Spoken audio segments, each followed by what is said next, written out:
समय बाइबल होना ज़रूरी है। हमने पढ़ा है नीति वचन इसका 24 अध्याय और 3 और 4 वचन। हम लोग पिछले दिनों से नीति वचन के कुछ वचनों पर हम लोग बाइबल अध्ययन कर रहे हैं, है ना, एक एक वचन करके। और आइए हम लोग इस समय 24 अध्याय के कुछ वचनों का आज हम अध्ययन करेंगे। प्रेज़ द लॉर्ड, है ना। सबसे पहले हम लोग पढ़ रहे हैं घर के बारे में। घर बुद्धि से बनता है और समझ के द्वारा स्थिर होता है। तो यहाँ पर परिवार के बारे में, घर के बारे में लिखा है। ये वचन हमने शायद कई बार पढ़ा होगा, सुना होगा, और हम लोग इसको थोड़े से अच्छे से हम लोग अध्ययन करेंगे कि घर, हम सबों को घर बनाना है। घर बनाना मतलब बिल्डिंग की बात नहीं कर रहे, है ना, ईंटें पत्थरों की, सीमेंट की बात नहीं कर रहे। घर का मतलब होता है परिवार, है ना, जहाँ पर घर के लोग रहते हैं उनको बोला जाता है घर, है ना। नहीं तो बहुत अच्छा घर है, बहुत अच्छी बिल्डिंग है, सब कुछ अच्छा है, लेकिन अगर उसमें रहने वाले लोग ही नहीं हैं या लोगों में प्रेम नहीं है, समझदारी नहीं है, तो सब कुछ होने के बाद भी कुछ भी नहीं है कि नहीं। झोपड़ा भी रहे, लेकिन अगर वहाँ पर प्रेम से रहने वाले लोग हैं, शांति से रहने वाले, समझदारी से रहने वाला अगर परिवार है, तो झोपड़े में भी बहुत सुख, शांति, आनंद, है ना, अच्छा वातावरण रहेगा। बराबर है कि नहीं। लेकिन अगर बहुत बड़ा घर है, बहुत सब लगाए, हमने चांदी लगाए दीवारों पे, सोना लगाए, है ना, संगमरमर का बनाए, सब बनाए, लेकिन घर में रोज़ झगड़े हो रहे, तो क्या होगा? अच्छा घर रहेगा क्या? इसलिए घर का मतलब होता है परिवार, घर के लोग, है ना। एक जगह पे वचन में ऐसा लिखा है कि कटकट करने वाली जो स्त्री है, उससे अच्छा घर के छत पे जाना अच्छा है, बोलता हूँ। यानी अगर तेरी पत्नी क्या कर रही है, तेरे पीछे किटकिट किटकिट कर रही है, तो बोलते हैं कि छत पे जाके बैठ जा। एक जगह पे ऐसा भी लिखा है कि अगर ऐसी किटकिट करने वाली स्त्री है तो जंगल में चला जा। मतलब वो घर होने के बावजूद कोई काम का नहीं, क्योंकि वहाँ पे क्या नहीं है, शांति नहीं है। तो घर मतलब क्या? अपना परिवार। Praise the Lord. और अपनी प्रार्थना ये होना चाहिए कि पिता परमेश्वर, मुझे अच्छा घर भी चाहिए। ऐसा नहीं कि अपने को हमेशा छोटे घर में रहना है, प्रभु मुझे बड़ा घर भी दे, लेकिन उसके पहले मेरे परिवार में तो शांति, प्रेम और समझदारी को दे। प्रेज़ द लॉर्ड, है ना। मेन चीज़ क्या है? अपना परिवार में शांति और प्रेम। Praise the Lord. और इसलिए यहाँ पर ऐसा लिखा है कि घर किससे बनता है? बुद्धि से बनता है। हालेलुया। और समझ के द्वारा क्या होता है? वो स्थिर होता है। तो यहाँ पर घर बनाने की जब बात आ रही है, तो यहाँ पर बुद्धि की भी बात आ रही है कि घर कैसे बनता है? बुद्धि से बनता है। तो आइए हम लोग कुछ वचनों को देखेंगे कि ये कौन सी बुद्धि हमें चाहिए, जिस बुद्धि के द्वारा हमारा घर बने। हम निकालेंगे 2 प्रकार की बुद्धियाँ हैं जो बाइबल बताती है। ठीक है, वचन पढ़ने से पहले 2 प्रकार की बुद्धि है। एक है परमेश्वर की बुद्धि, जो हमें परमेश्वर की ओर से मिलती है। Praise the Lord. और एक वो बुद्धि है जिसको बाइबल बताती है सांसारिक बुद्धि। तो 2 प्रकार की बुद्धियों में एक व्यक्ति रह सकता है। एक तो वो परमेश्वर की बुद्धि से चलेगा, या तो फिर वो सांसारिक बुद्धि से चलेगा। अब सवाल ये है कि मैं और आप कौन सी बुद्धि से चल रहे हैं। हो सकता है कि अगर हम परमेश्वर की बुद्धि से चल रहे हैं तो हमारा घर जो है वो परमेश्वर की बुद्धि के अनुसार बनेगा। लेकिन अगर हम सांसारिक अनुभव, सांसारिक सोच, सांसारिक बुद्धि के अनुसार चल रहे हैं तो हमारा घर कैसे बनेगा? सांसारिक रूप से बनेगा। हमारा परिवार सांसारिक रूप से बनेगा। इसलिए हम लोग वचन पढ़ेंगे याकूब की पत्री इसका 3 अध्याय और 17 वचन। वहाँ पर कौन सी बुद्धि के बारे में बताएंगे हम लोग पढ़ेंगे। याकूब की पत्री और इसका 3 अध्याय का 17 वचन पढ़ेंगे।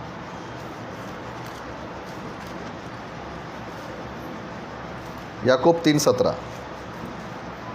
और जो ज्ञान ऊपर से आता है वह पहले तो पवित्र होता है, फिर मिलनसार, कोमल और मधुभाव और दया और अच्छे फलों से लदा हुआ और पक्षपात और कपट रहित होता है। तो यहाँ पर हम लोग सुनेंगे अभी कि यहाँ पर बुद्धि के बारे में बताया गया है। ठीक है, ज्ञान के बारे में लिखा गया है। ठीक है, कौन सा ज्ञान है वो? ऐसा लिखा है, वह ज्ञान जो ऊपर से आता है। Praise the Lord. कौन सा ज्ञान है वो? वो ज्ञान जो ऊपर से आता है, पहले तो क्या होता है?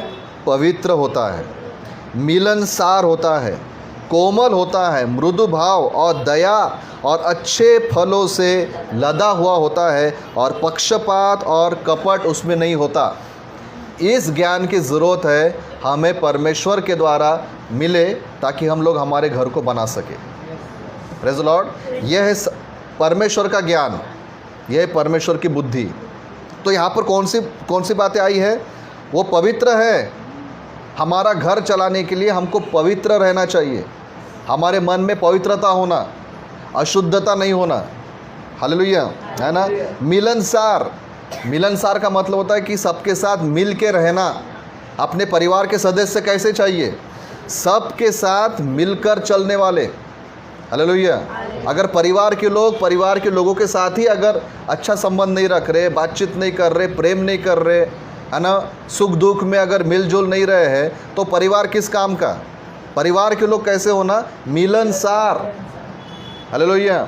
हो सकता है कि परिवार के सभी लोगों के विचार एक जैसे ना हो, स्वभाव एक जैसे ना हो, सोच एक जैसी ना हो, लेकिन एक समय पर आने के बाद परिवार वो परिवार है जो सबको साथ में लेकर चले। हालेलुया। और ऐसा परिवार बनने के लिए परमेश्वर का ज्ञान हमको ज़रूरत है, परमेश्वर की बुद्धि की हमको ज़रूरत है। आगे ऐसा लिखा है कोमल। ये ज्ञान जो परमेश्वर की ओर से आ रहा है, जो बुद्धि हमको परमेश्वर की ओर से मिलेगी, वो कैसी है? कोमल है। कोमल का मतलब होता है सॉफ्ट, नरम, मतलब कड़क नहीं, या फिर इसको अपन ऐसा बोलते हैं कोमल स्वभाव का व्यक्ति। गुस्सा करने वाला, क्रोध करने वाला, चिड़चिड़ाहट करने वाला, झगड़ा करने वाला, ऐसा परिवार नहीं बनाना है हमको, है ना। सभी को लगता ना कि मेरे घर में कैसे शांति रहे, झगड़े ना हो, है कि नहीं। तो ये कैसा बनेगा? ये घर कैसे बनेगा? ये घर बनेगा परमेश्वर के ओर से आने वाले ज्ञान के द्वारा, और ये ज्ञान जो है वो हमें कोमल बनाए रखता है। इसलिए हमें प्रार्थना करना चाहिए कि परमेश्वर तू मुझे कोमलता के ज्ञान से भर दे। और आगे क्या लिखा है? मृदु भाव। मृदु भाव मतलब प्रेम का भाव, प्रेम होना। परिवार में सबसे बड़ी चीज़ क्या है? प्रेम। प्रेम है तो प्रेम सब बातों को हैंडल कर लेता है, सब बातों को संभाल लेता है। आगे ऐसा लिखा है दया। दया होना। हमारे परिवार में, घर में क्या चाहिए? दया चाहिए प्रियो।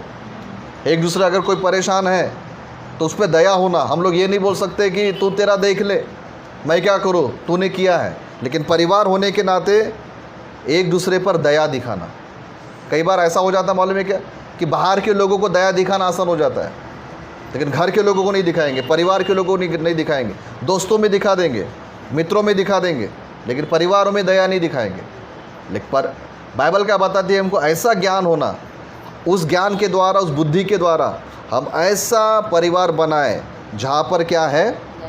दया है और अच्छे फल है। Praise the Lord. कौन से फल है ये? अच्छे फल। लेकिन कौन से फल? ये अभी जो हम लोग खाने वाले फलों की बात नहीं हो रही है ना, ये हम बोल सकते हैं कि आत्मा का फल है ना। जब बाइबल फलों की बात करती है ना, गलातियों की पत्री 5वें अध्याय में, आत्मा के फल है ना, धार्मिकता के फल, वो फल हमारे जीवन में, अच्छे फल। Praise the Lord. तब हमारा परिवार बनेगा। और अगर ऐसा लिखा है कि पक्षपात और कपट रहित। पक्षपात मतलब नहीं, पक्षपात का मतलब होता है किसी एक को ज़्यादा महत्व देकर दूसरे को कम देना, भेदभाव करना, वो नहीं होना। परिवार में सभी को एक समान प्यार करना, सभी को एक समान लेकर चलना, परिवार के सभी सदस्यों को एक समान दया दिखाना, किसी को ज़्यादा किसी को कम। जो ज़्यादा कमा रहा है उस पर ज़्यादा ध्यान दे रहे, जो कम कमा रहा है उसको कम ध्यान दे रहे, है कि नहीं। ज़्यादा कमा रहा तो उसको बराबर टाइम टू टाइम चाय मिल रही, खाना मिल रहा है, क्योंकि मालूम है कि भैया की तरफ से क्या आ रहा है? ज़्यादा पैसा आ रहा है। और जो काम नहीं कर रहा बाद में दे देंगे उसको। अभी बैठो ना, क्या बाहर जा रहे, क्या काम धंधे तो है ही नहीं, बैठे रहो, वो नहीं। क्या बोलता है? पक्षपात नहीं होना, सबको एक जैसा प्यार करना परिवार में, और कपट नहीं होना। कपट का मतलब होता है मन में कुछ और बाहर कुछ और, ढोंगी, है ना। तो प्रियो, ये जो ज्ञान है, ये ज्ञान कहाँ से आ रहा है? परमेश्वर की ओर से। क्या लिखा है? वो जो ज्ञान ऊपर से आता है, ऊपर से मतलब परमेश्वर की ओर से जो ज्ञान आता है वो ऐसा होता है। अपने घर को अगर हमें बनाना है, अपने परिवार को अगर हमें बनाना है, तो हम लोगों को परमेश्वर का ज्ञान चाहिए, ताकि इस ज्ञान के द्वारा हम लोग हमारे घर को बना सकते हैं। और दूसरा जो बुद्धि है या दूसरा जो ज्ञान है वो उसके ऊपर में लिखा है ना। 16 वचन में देखिए क्या लिखा है कि 15 वचन को हम लोग पढ़ेंगे। यह ज्ञान वह नहीं जो ऊपर से उतरता है, ये ज्ञान वो नहीं है। एक अब दूसरे ज्ञान के बारे में बताया गया है जो ज्ञान ऊपर से नहीं उतरता, ठीक है, परंतु वो कैसा है, सांसारिक है और शारीरिक है और शैतानी है। एक और ज्ञान है, एक और बुद्धि है जो हमारे ऊपर में हमें कंट्रोल कर सकती है, हमको लेके चल सकती है ना, हमारे ऊपर में जिसका ना प्रभाव हो सकता है। अगर परमेश्वर की बुद्धि नहीं है, अगर परमेश्वर का ज्ञान नहीं है, तो हमको चलाने के लिए दूसरी बुद्धि काम करेंगी, दूसरा ज्ञान काम करेगा, और ये दूसरा ज्ञान है सांसारिक, शारीरिक और शैतानी। क्या हम इस ज्ञान से अपने परिवार को बना सकेंगे? क्या हम इस ज्ञान से जो सांसारिक है हमारे बच्चों को बड़ा कर पाएंगे? शारीरिक ज्ञान से क्या हमारे परिवार को चला सकेंगे? शैतानी ज्ञान से क्या हमारे परिवार को बना सकते? क्या नहीं बना सकते। हालेलुया। हमको अगर हमारे परिवार को चलाने के लिए जिस ज्ञान की ज़रूरत है, हमको हमारे परिवार को चलाने के लिए जिस ज्ञान और बुद्धि की आवश्यकता है, वो ज्ञान है परमेश्वर का ज्ञान। Praise the Lord. वो है परमेश्वर की बुद्धि। कई लोग बोलते हैं कि मुझे मत सिखाओ, मुझे बहुत बुद्धि है, मैं बहुत पढ़ा लिखा हूँ, मेरी दुनिया में बहुत जान पहचान है, मेरे बैंक में बहुत पैसा है, एक फ़ोन लगा दूंगा तो मेरे काम ऐसे बन जाएंगे, मैं बहुत बड़े बड़े पॉलिटिशियन को जानता हूँ। देखिए सांसारिक ज्ञान, बहुत बड़ी बड़ी बातें हो रही है। ऐसे लोगों के घर में परमेश्वर को जहाँ पे स्थान नहीं है, वहाँ पर तुम कितना भी बड़ी ज्ञानी रहो, कितना भी तुम संसार के ज्ञान से भरे रहो, वो ज्ञान से हमारा परिवार बन नहीं सकता। Praise the Lord. बाइबल बताती है कि अगर परमेश्वर के नज़रों में अगर मूर्ख भी है, प्रेज़ द लॉर्ड, तो वो ज़्यादा बुद्धिमानी है ना। हमको संसार के ज्ञान से हमको भरना नहीं है। वचन में तो ऐसा लिखा है कि परमेश्वर का जो ज्ञान है, परमेश्वर के बारे में क्या लिखा है कि परमेश्वर का जो ज्ञान है वो कैसा है मालूम है क्या? अगर परमेश्वर को लोग मूर्ख भी बोले, पहला कुरिन्थियों में क्या लिखा है कि परमेश्वर को अगर कोई व्यक्ति मूर्ख भी बोले, परमेश्वर की मूर्खता संसार के ज्ञान से भी ज़्यादा ज्ञानवान है। मतलब जहाँ पर हम लोग परमेश्वर की मूर्खता बोल रहे हैं, वो मूर्खता भी दुनिया के ज्ञान से भी कई गुना ज़्यादा ज्ञानवान है। तो संसार में तो कोई भी ज्ञान नहीं है, संसार में क्या है? मूर्खता ही मूर्खता है। Praise the Lord. हमें हमारा घर चलाने के लिए, हमें हमारा परिवार चलाने के लिए प्रभु प्रियो सांसारिक ज्ञान नहीं होना। ये मत बोलो कि मुझे बहुत संसार का ज्ञान है। मैं आपको बताऊँ, कुछ काम में नहीं आएगा। मैंने अपने मिनिस्ट्री में देखा है, शायद आपने भी देखा है, भोले लोग जिनको दुनियादारी की कोई समझ नहीं है, परमेश्वर उनको बहुत आशीष देते हैं। मैंने देखा है ऐसे मेरे सेवकाई में, उनको देखकर ऐसा लगेगा इनको कोई ज्ञान नहीं है, लेकिन प्रभु उनको सब देता है, क्योंकि वो संसार के ज्ञान से नहीं भरे हैं, परमेश्वर के विश्वास से वो लोग खड़े हैं। हालेलुया। दूसरा यहाँ पे क्या लिखा है? शारीरिक है। ये जो बाहर का जो ज्ञान है, जो परमेश्वर की ओर से नहीं है, वो कैसा है? शारीरिक है ना, शरीर से संबंधित है। शारीरिक बातों में ही उसका दिमाग चलेगा। शारीरिक बातों को अपन लोग ऐसा भी बोल सकते हैं कि बस अपने बाहर के रूप पर ही ध्यान देगा। वो आत्मिक बातों, आत्मिक रूप पर उसका कोई ध्यान नहीं है। उनको सब मालूम है कि बाहर से सुंदर दिखने के लिए मैंने क्या क्या करना चाहिए, क्या फ़ायदा है ना। कल ही मैं एक चीज़ लिख रहा था, और बाद में मैं कि मरने के बाद, जहाँ तक मुझे अगर सही रूप से याद आ रहा है, तो मरने के बाद जब बॉडी को गाड़ा जाता है तो 3 घंटे में उसके नखून उखड़ना चालू हो जाते हैं, ठीक है। 4 और चौथे या 5वें घंटे में है ना, उसका जो पेट है वो उसके अतड़ियाँ फूट के बाहर आ जाती है, ठीक है। और कुछ महीनों के बाद पूरे मांस गल जाता है और सिर्फ हड्डियों का ढांचा रह जाता है। ये तो चलो गाड़ने वालों की बात है, जिनको जलाया जाता है कुछ ही घंटे में, घंटे बोले ना, अगर मशीन में डालो तो ऐसा जाता है और ऐसा आता है, कुछ और रूप से जाता है और कुछ और रूप से बाहर आता है।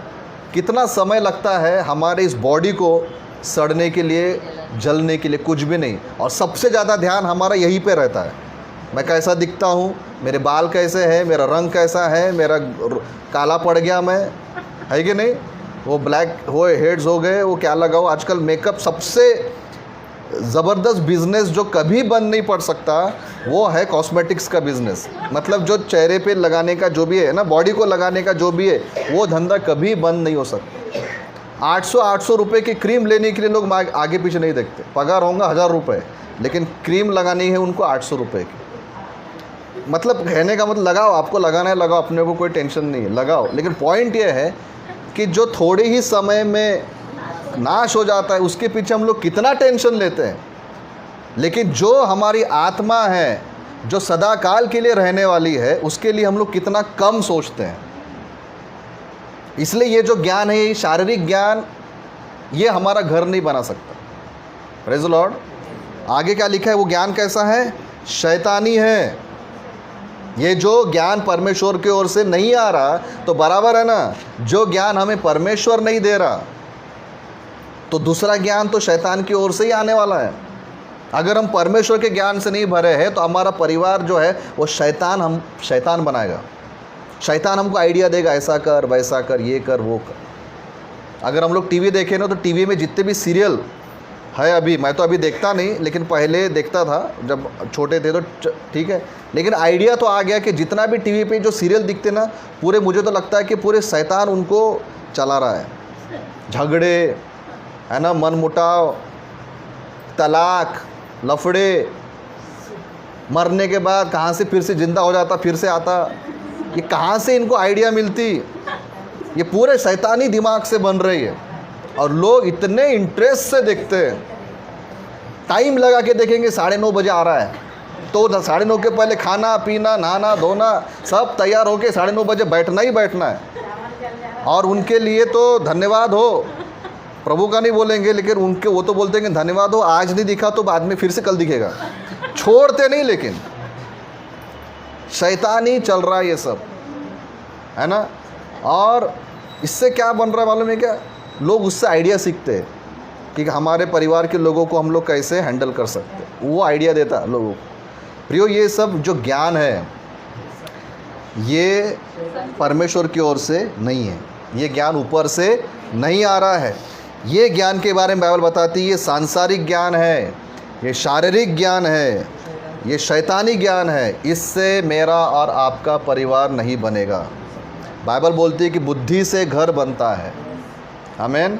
और ये बुद्धि और ये ज्ञान जो है प्रियो, हमको परमेश्वर के ओर से ही प्राप्त करना है। जो हमने 17 वचन में पढ़ा कि जो ज्ञान ऊपर से आता है, जो ज्ञान परमेश्वर की ओर से आता है, वो पवित्र, मिलनसार, कोमल, मृदुभाव, दया, अच्छे फलों से लदा हुआ रहता है। पक्षपात और कपट उसमें नहीं रहता। अभी हमारे ऊपर में कि हम हमारे परिवार को, हमारे घर को कौन से ज्ञान से बनाना चाहते हैं। अपने ऊपर में, हम लोग अभी बड़े लोग हैं ना, अपने ऊपर में वो कि मैं मेरा परिवार कैसे बनाऊं। प्रेज़ द लॉर्ड, है ना। और इसीलिए अगर हमें अपना घर बनाना है तो हमें क्या करना पड़ेगा? हमें याकूब 1:5 के अनुसार करना पड़ेगा। ये शायद वचन हम सब लोग जानते हैं। याकूब 1:5 में क्या लिखा है ना? पर यदि तुम में से किसी को बुद्धि की घटी हो तो परमेश्वर से मांगे। क्या करे वो? परमेश्वर से मांगे, जो बिना उल्हाना दिए सबको उदारता से देता है और उसको दी जाएगी। ये बुद्धि, ये वचन को आमतौर पे मालूम है क्या? जो बच्चे पढ़ाई करते हैं, जो एग्ज़ाम देने जा रहे हैं, उनके लिए ज़्यादा इस्तेमाल करता है कि भैया तू पढ़ाई कर रहा है, तुझे एग्ज़ाम देना है, तेरा दिमाग काम नहीं कर रहा, तो ये बुद्धि के लिए प्रार्थना कर ताकि तू पढ़ाई में अच्छे से पास हो सके।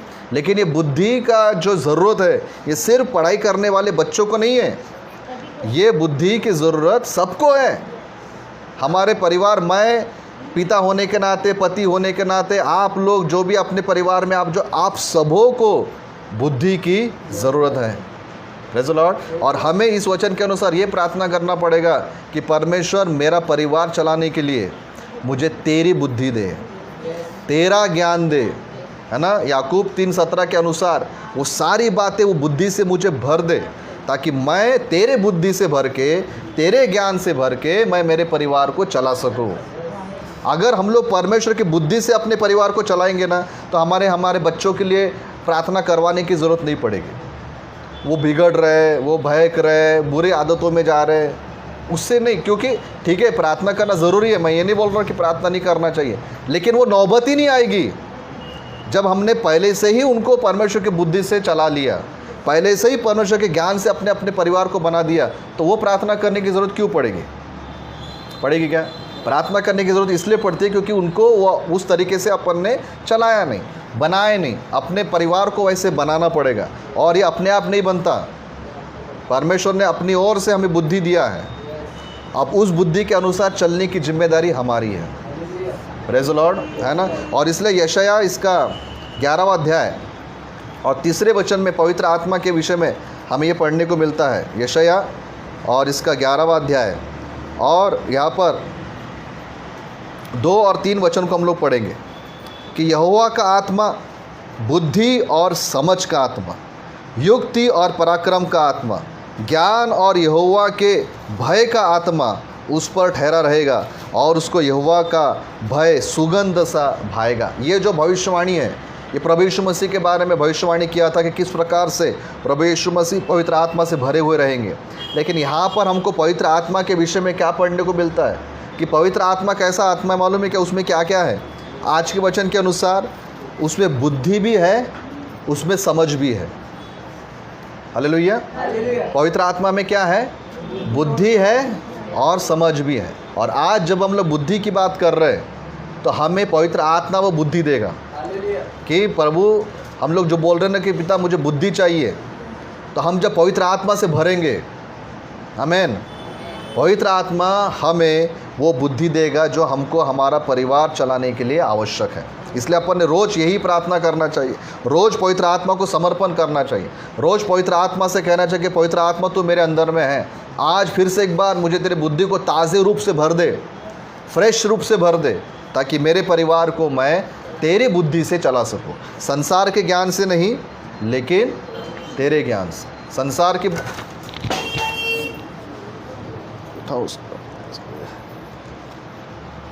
हालेलुया, है ना। संसार की बुद्धि से नहीं परंतु तेरी बुद्धि से मैं मेरे परिवार को चला सकूं। आमीन।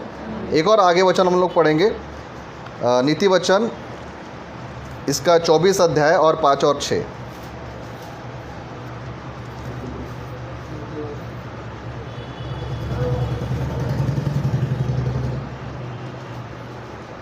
बुद्धिमान पुरुष बलवान भी होता है और ज्ञानी जन अधिक शक्तिमान होता है। इसलिए जब तू युद्ध करे तब युक्ति के साथ करना, विजय बहुत से मंत्रियों के द्वारा प्राप्त होती है। हालेलुया। क्या लिखा है यहाँ पर कि बुद्धिमान जो पुरुष होता है वो कैसा होता है? बलवान होता है। और ज्ञानी जन जो होता है वो कैसा होता है? अधिक शक्तिमान। हालेलुया। क्या अर्थ है इस वचन का? इस वचन का अर्थ यह है प्रियो, अगर हम बुद्धि से चलते हैं तो बुद्धि हमारे लिए ताकत भी बन जाती है। ठीक है, अगर हम दिमाग से काम करते, बुद्धि से काम करते हैं, तो अपनों को ऐसा लगेगा कि मैं तो शरीर में कमज़ोर हूँ, लेकिन बुद्धिमान व्यक्ति बलवान बन जाता है ना। सबोपदेशक की किताब में ऐसा लिखा है कि युद्ध जो है वो सिर्फ लड़ाई से नहीं जीता जाता, लेकिन युद्ध जो है वो बुद्धिमानी से लड़ा जाता है। Praise the Lord. अपना परिवार चलाने के लिए हम लोग कई बार बोलते हैं कि मुझे पवित्र आत्मा चाहिए, लेकिन हम पवित्र आत्मा का वो भाग भूल जाते हैं कि पवित्र आत्मा बुद्धि का आत्मा है। जो हम बोलते हैं कि मुझे पवित्र आत्मा आ गया, सामर्थ्य आ गया, लोग हिलने लगे, डुलने लगे, वो सब ठीक है, लेकिन बुद्धि आई क्या? परमेश्वर की ओर से पवित्र आत्मा जो हमको क्या देता है? बुद्धि भी देता है।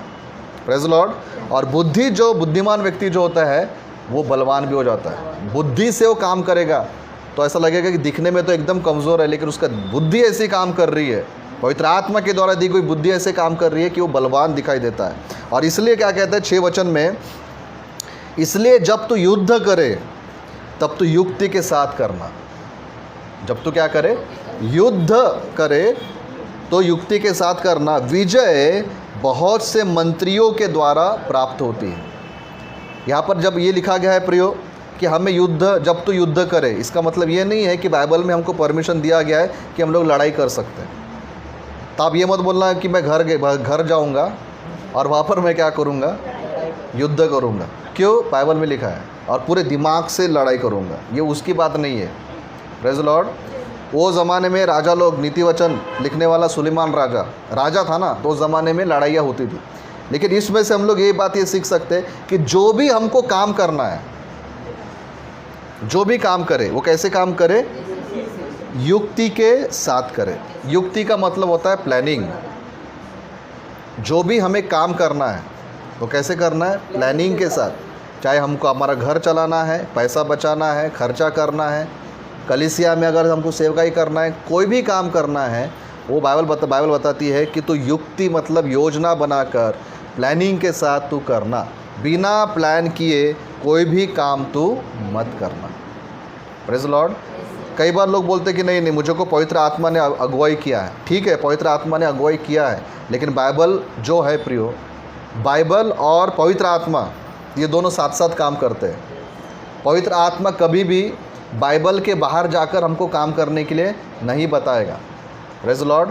और जब बाइबल में लिखा है कि कोई भी काम करे तो तू युक्ति से करना, तो इसका मतलब ये भी होता है कि पवित्र आत्मा ने मुझे अगर कोई अगुवाई किया तो पवित्र आत्मा की अगुवाई में ही, पवित्र आत्मा के बुद्धि से ही मैं प्लान करके ही मेरा काम करूँगा, है ना।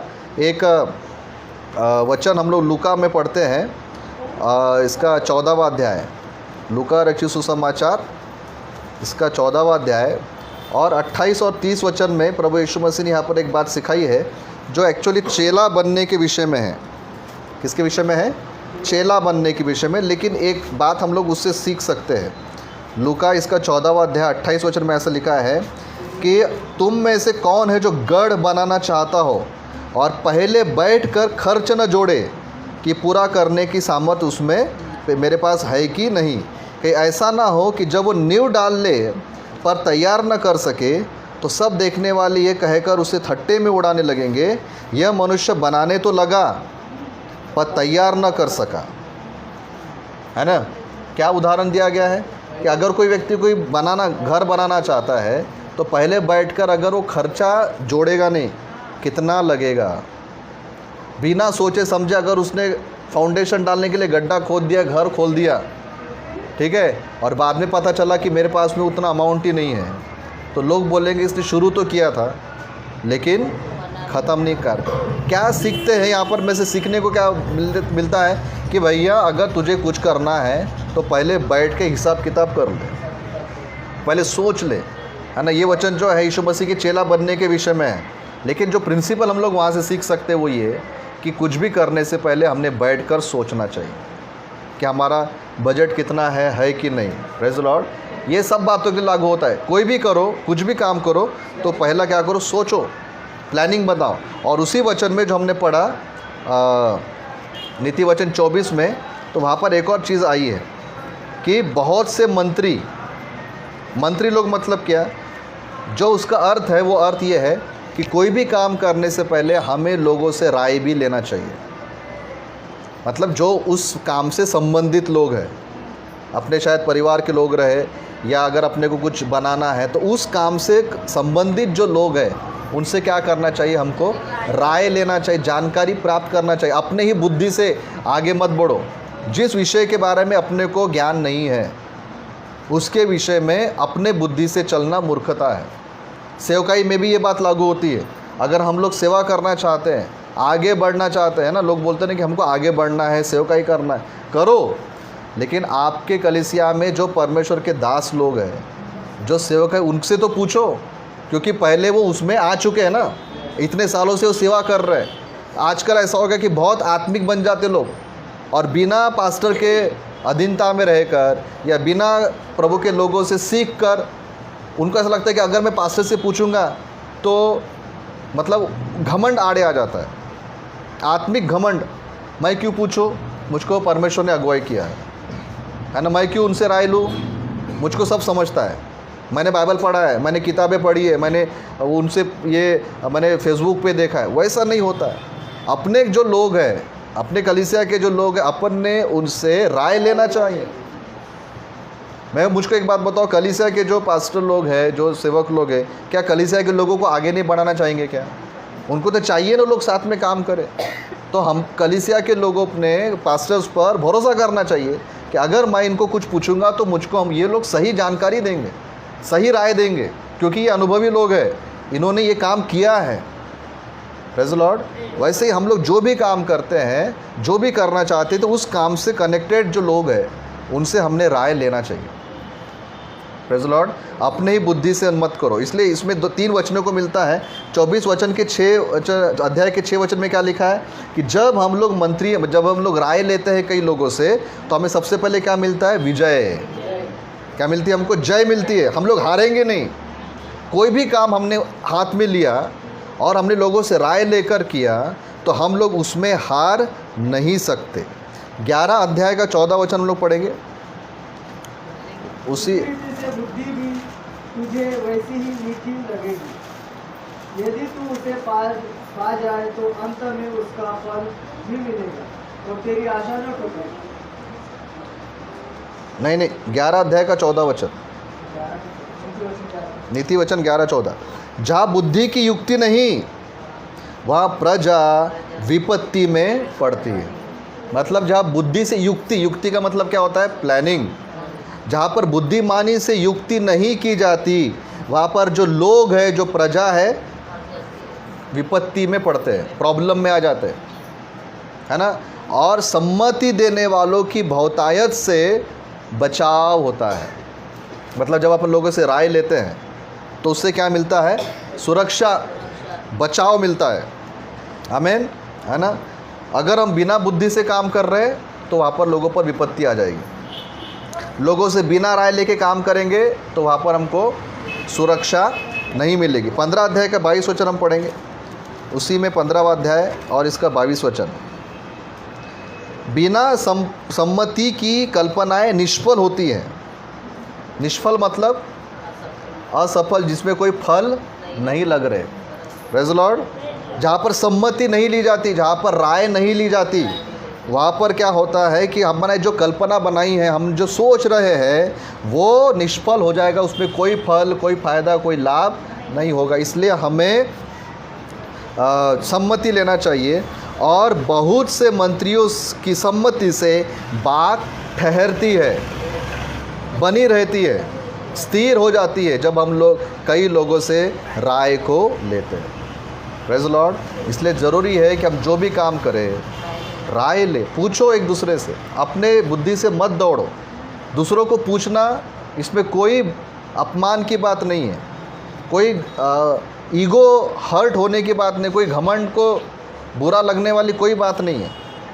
लेकिन जो अपने खुद के बुद्धि से करना चाहता है वो असफल हो सकता है ना। उसको नुकसान हो सकता है और कहीं ज़्यादा ही कुछ आ जाएगी, नुकसान आ जाएगा, वो बदनामी भी हो सकती है। प्रेज़ द लॉर्ड, है ना। तो हमने 2 बातों का आज हमने देखा कि सबसे पहली बात ये है कि घर बुद्धि से बनता है। और हमने बुद्धि के बारे में 2 प्रकार के बुद्धि और ज्ञान को देखा। एक है सांसारिक, जो हमें हमारा घर नहीं बना सकती, और एक है परमेश्वर की बुद्धि। परमेश्वर की बुद्धि से भरना है ताकि हमारा घर बन सके। Praise the Lord. उसके लिए प्रार्थना करना है। दूसरी बात यह है कि हमें प्लानिंग करना है, कोई भी काम करने के लिए राय लेना है, ठीक है। उससे हमें विजय मिलता है, सुरक्षा मिलती है और हमारा काम बना रहता है। आमीन। ये प्रैक्टिकल बात है जो वचन हमें बताता है। बाइबल सिर्फ आत्मिक बात नहीं करती, लेकिन आत्मिक और व्यवहारिक भी बात करती है। Praise the Lord. प्रभु का ये वचन हमारे हृदय में काम करे कि हम लोग आत्मा से भरकर और आत्मा की बुद्धि से भरकर हम लोग सही काम कर सकें। Praise the Lord. प्रभु आप सबों को आशीष दे।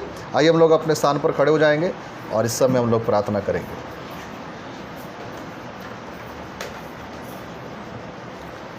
हालेलुया। आइए हम लोग प्रार्थना करेंगे। पिता परमेश्वर, हम आपको धन्यवाद देते हैं राजा। हम आपकी हम स्तुति और तारीफ़ और जय जयकार और प्रशंसा करते हैं। और पिताजी आज हम यही दुआ करते प्रभु, हमें हमारा घर बनाना है, हमें हमारा परिवार बनाना है, हमारे बच्चे, हमारे बड़े, हमारे बुज़ुर्ग, हमारे सबको पिताजी हमें बनाना है प्रभु। और हम जानते पिता, संसार हमें बहुत आकर्षक लगता है, लेकिन वो ज्ञान कोई काम का नहीं, वो सांसारिक है, शारीरिक है और शैतानी है। इस बुद्धि से, इस ज्ञान से हमारा परिवार नाश हो जाएगा।